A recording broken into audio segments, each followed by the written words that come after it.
समर्पण का उदाहरण कौन है? स्त्री, अर्धांगिनी।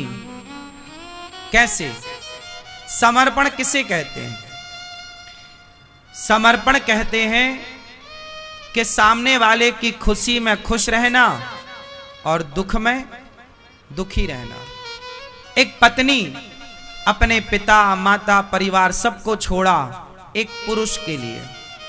वह पुरुष जिसे कल तक वो जानती नहीं थी, पर समाज ने मंडप के नीचे बिठाया और उसने मांग भर दी। अब जिसने मांग भर दी उसमें समर्पण हो गया, और ऐसा समर्पण कि उसके लिए सब कुछ छोड़ दिया। उसकी खुशी मेरी खुशी, उसका दुख मेरा दुख, उसकी माँ मेरी माँ, उसका बाप मेरा पिता, उसका भाई मेरा छोटा भाई देवर, उसकी भाभी मेरी बहन, अपने सगी बहन, अपनी माँ बाप सबसे दूरियां, मेरा त्याग मेरे परिवार का, यहां तक कि मेरा नाम खत्म, मेरा गोत्र खत्म। पति के गोत्र से मैं जानी जाऊंगी, पति के नाम से पहचानी जाऊंगी। पति जो नाम देगा आज से मेरा वो नाम होगा। अपना नाम छोड़ती है, अपना गोत्र। कल तक इसका गोत्र अलग था, पिता का गोत्र चलता था। शादी हुई, पति का गोत्र आया, पति के गोत्र से पहचानी जाऊंगी। पेट मेरा होगा, कोख मेरी होगी, दर्द मुझे होगा, पीड़ा मुझे होगी, पर जो औलाद होगी वो अपने पिता के नाम से जाना जाएगा। समर्पण एक पत्नी का जो होता है ना पति के लिए, ऐसा समर्पण जैसे एक पत्नी अपने पति के लिए सब छोड़ती है और पति की होती है। जिस दिन कोई भक्त पत्नी की तरह समर्पण प्रभु के चरणों में कर देगा, उसी दिन भगवत प्राप्ति हो जाएगी। समर्पण की प्रतिमूर्ति नारी है। और भी हो सकता है उदाहरण, पर मुझे नारी से बढ़िया समर्पण किसी का लगा नहीं। आपको लगा हो तो आप जानो, पर जो मैं आत्मचिंतन करता हूं, मंथन करता हूं, उसे मुझे पकड़ में तो केवल स्त्री आई। क्योंकि गोत्र कौन छोड़ता है, बाकी तो सब छोड़ दिया जाएगा, पर पत्नी मांग भरती है अपनी, पर वो सिंदूर पति के लिए होता है। मंगलसूत्र पहनती अपने गले में, पर वो मंगलसूत्र पति के लिए है। मेहंदी रचाएगी अपने हाथ में, पर वो मेहंदी रचाएगी पति के लिए। चूड़ी पहनेगी अपने हाथ में, पर चूड़ी पहनेगी पति के लिए। श्रृंगार करेगी अपना, पर होगा पति के लिए। व्रत करती है, करवा चौथ करती है, अन्य व्रत, पर पति की लंबी उम्र के लिए, खुद की लंबी आयु के लिए कौन स्त्री व्रत करती है कि मैं लंबी आयु वाली बनूं? खुद की लंबी आयु के लिए स्त्रियां इतने व्रत करती हैं। स्त्रियां व्रत करती हैं बेटे की लंबी आयु के लिए, स्त्रियां व्रत करती हैं पति की लंबी आयु के लिए। एक आध व्रत अपनी लंबी आयु के लिए कर लें? नहीं, हर स्त्री भगवान से यही मांगती है कि हे प्रभु, मेरे पति से पहले मेरी मृत्यु होनी चाहिए। ये केवल स्त्री मांग सकती है। इससे बड़ा समर्पण क्या है कि मेरी आयु मेरे पति से कम हो। मैया जब तक जीऊं मैं सुहागन रहूं। हाँ, तो कितनी स्त्रियां चाहती हैं कि मैया जब तक जीऊं मैं सुहागन रहूं, मुझको इतना तू वरदान दे। अब बताओ मेरी बात सही है या गलत है? समर्पण की प्रतिमूर्ति कौन है? कौन है? जोर से। नारी, पत्नी। सही है या गलत? इसलिए ऐसा समर्पण किसे कहते हैं? इसे कहते हैं। अब ऐसा समर्पण कौन भक्त कर रहा है भगवान में? भगवान के मिलने में कसर नहीं है, देर नहीं है, तुम्हारा इस तरह के समर्पण करने में देर है। सौंप दो। अब सौंप दिया इस जीवन का सब भार तुम्हारे हाथों में है, जीत तुम्हारे हाथों में और हार तुम्हारे हाथों में।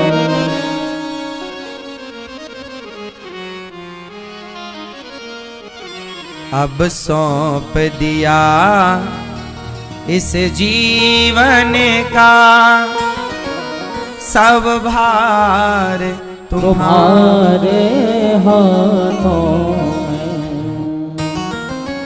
मेरा निश्चय बस एक यही, एक बार तुम्हें पा जाऊं मैं, अर्पण कर दूं दुनिया भर का सब प्यार तुम्हारे हाथों में। जो जग में रहूं तो ऐसे रहूं, जो जग में रहूं तो ऐसे रहूं, जैसे जल में कमल का फूल रहे, जैसे जल में कमल का फूल रहे। मेरे सब गुण दोष समर्पित हो भगवान तुम्हारे चरणों में। अब सौंप दिया इस जीवन का, यदि मानव का मुझे जन्म मिले, यदि मानव का मुझे जन्म मिले, तेरे चरणों का पुजारी बनूं, हाँ तेरे चरणों का पुजारी बनूं। इस पूजक की एक एक रग का हो तार तुम्हारे हाथों में। अब सौंप दिया इस जीवन का, सब कुछ भगवान का है, ये समर्पण है। नारी अपने पति को क्या मानती है? नारी मानती है तुम ही मेरे मंदिर, तुम ही मेरी पूजा, तुम ही देवता हो, तुम ही देवता हो। जैसे स्त्री किसी और पुरुष को क्या अपने पति की दृष्टि से देखती है? समर्पण क्या है? जो अपने पति के सिवा किसी और पुरुष को ना देखे पति के भाव से, वो नारी पतिव्रता है। हाँ, एक भगवान के सिवा तुम किसी को ना देखो, किसी और से कुछ ना मांगो। अब आपकी पत्नी पड़ोसी से, भाई साहब तुम हमें एक साड़ी दिला दो, फिर दूसरे पर भाई सुनो आप हमारे पड़ोसी हो ना, हाँ सुनो आप हमें एक हार दिलाओ। क्या एक पत्नी अपने पति के सिवा किसी और से मांगे तो वो नारी अच्छी है या बुरी है? बोलो जोर से। जो नारी हर पुरुष से मांगती रहे, सही है गलत है? गलत है। ऐसे ही आप लोग भी जिस जिसके मंदिर जाते हो सबसे मांगते हो, तो यह समर्पण थोड़ी है। समर्पण का मतलब है अपने इष्ट में समर्पण। मांगेंगे तो अपने कन्हैया से मांगेंगे, वरना किसी से नहीं, कुछ नहीं मांगेंगे। एक भगवान से, एक राम से, एक कुछ नहीं चाहिए हमें। हमें कुछ भी दे, हमें नहीं चाहिए। हमें तो हमारा कन्हैया, हमारा पति बासी रोटी देगा, मैं वो खाऊंगी, पड़ोसी 56 भोग देगा, वो नहीं खाऊंगी। क्या कहती हो? सही है, समर्पण ये है। आजकल के आदमी तो 17 भगवान बनाए बिठाए हैं। आजकल तो जो तुम्हें मन पड़ता है वो भगवान लॉन्च कर देते हो तुम। आजकल तो भगवान बहुत है, हाँ या ना? फिर तुम तो किसी को भी भगवान मानते हो। बताओ भगवान कौन है? आप कौन है? एक भगवान है कि दो? क्या नाम है एक का? आप बताओ, कितने भगवान हैं? एक। कितने भगवान हैं? एक की दो, 3 4 5 6? कितने कितने भगवान हैं? एक। क्या नाम है? क्या एक भगवान का नाम क्या है? क्या नाम है? एक ईश्वरे को ब्रह्म द्वितीयो नास्ति। जो एक भगवान है उनका नाम है श्रीमन नारायण। वही नारायण राम है, वही कृष्ण है, वही नरसिंह है, वही वामन है, वही जगन्नाथ जी हैं। ये भगवान है। वही बिहारी जी हैं, वही गौरी गोपाल हैं। तो ये भगवान है। अब आप देखो, इन भगवान के सिवा और बाजार में कितने भगवान मिलेंगे तुम्हें? ये सब फ्रॉड है। भगवान भी आजकल फ्रॉड मिलते हैं। हमारे यहां पंचदेव की पूजा होती है। 5 की पूजा कर सकते हैं आप। 5 की पूजा करने का अधिकार है आपको, 6वें की नहीं। अब वो 5 कौन कौन है सुन लो। भगवान नारायण, भगवान विष्णु एक, गिनो। भगवान विष्णु एक, बोलो भगवान विष्णु एक। दूसरे सूर्य भगवान, सूर्य की उपासना आप कर सकते हैं। सूर्य विष्णु 2। तीसरा शिव, शिव मतलब शंकर, 12 ज्योतिर्लिंग, इनकी पूजा आप करिए। भगवान विष्णु, भगवान सूर्य, भगवान शिव, गणेश जी, और 5वीं माता भगवती शक्ति, दुर्गा, कामाख्या, काली, भद्रकाली, महाकाली, केला, ज्वाला इत्यादि जितनी देवियां, राधा, सीता, लक्ष्मी, महालक्ष्मी, सरस्वती, ये सब शक्ति में। ये 5 के सिवा यदि आप 6वें की पूजा कर रहे हैं, फ्रॉड है। वो फ्रॉड भगवान है। जो आपके मंदिर में ही कितने फ्रॉड भगवान है? बोलो हाँ। आप लोग किसी को भी मंदिर ले आते हो, किसी को भी भगवान बना के बिठाल देते हो। किसी को भी पति बना सकते हो क्या? फिर किसी को भी भगवान क्यों? एक में समर्पण करो अपने इष्ट में। मेरे इष्ट हैं भगवान श्रीमन नारायण। मेरा समर्पण अपने राम में है, अपने कृष्ण में है। मुझे किसी से कुछ नहीं चाहिए। देना होगा तो मेरे भगवान श्रीमन नारायण देंगे, नहीं देना होगा नहीं देंगे, पर किसी से नहीं।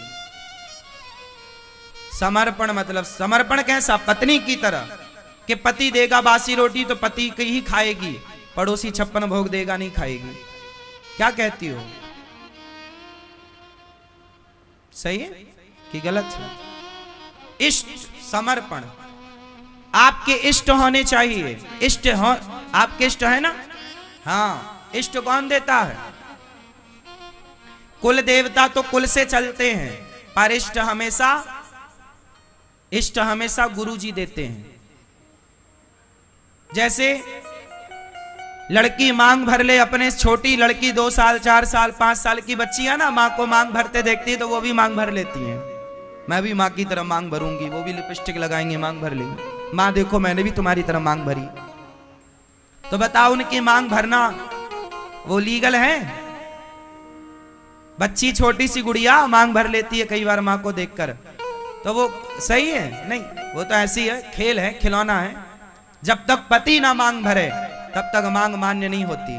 बोलो हाँ। उसी तरह इष्ट कौन देते हैं?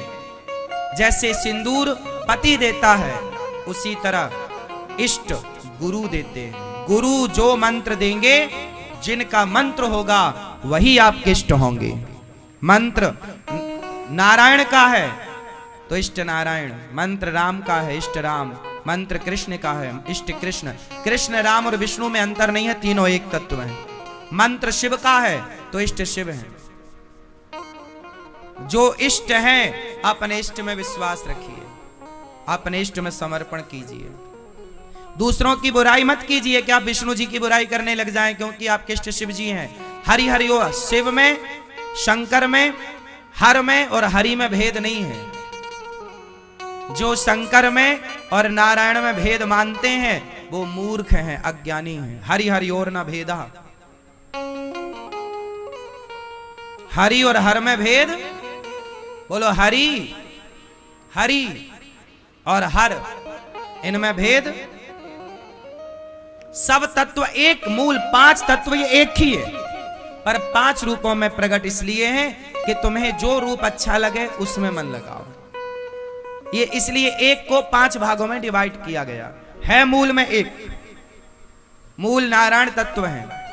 शंकर जी भी भगवान नारायण का ध्यान करते हैं, सदा वसंतम हृदयारविंदे भवम भवानी। हाँ, गणेश जी भी भगवान नारायण का ही नाम जपते हैं। फिर इसलिए अलग कुछ नहीं है, लेकिन ये 5 की पूजा कर सकते हैं आप, छठवे की नहीं। और देवता, अब छठवे के लिए लिखा है कि और देवता चित्त न धरई, और देवताओं को चित्त पर रखने की जरूरत।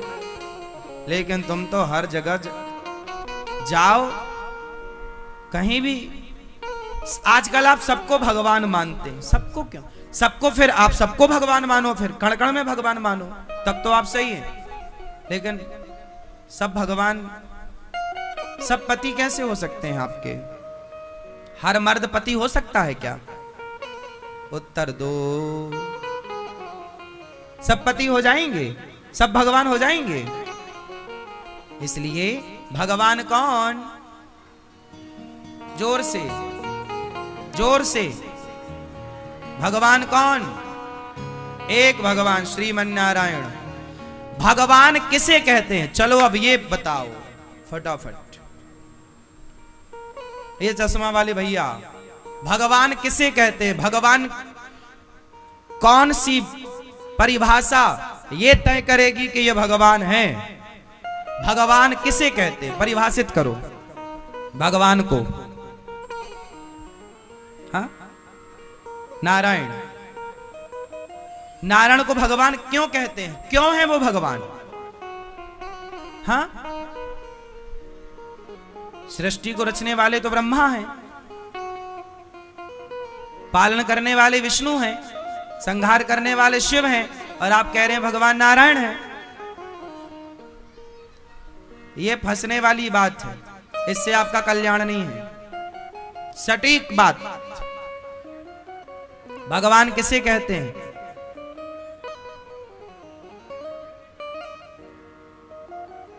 हाँ,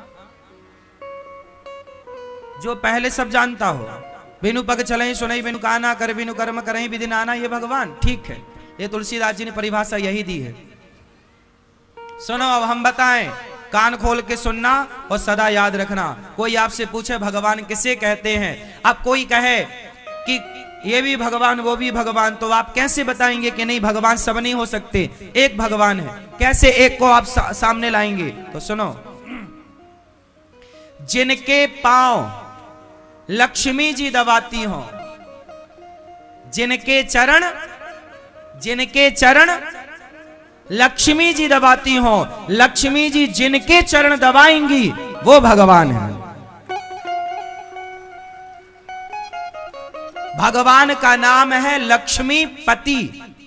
लक्ष्मीपति दूसरा नहीं हो सकता। लक्ष्मीपति,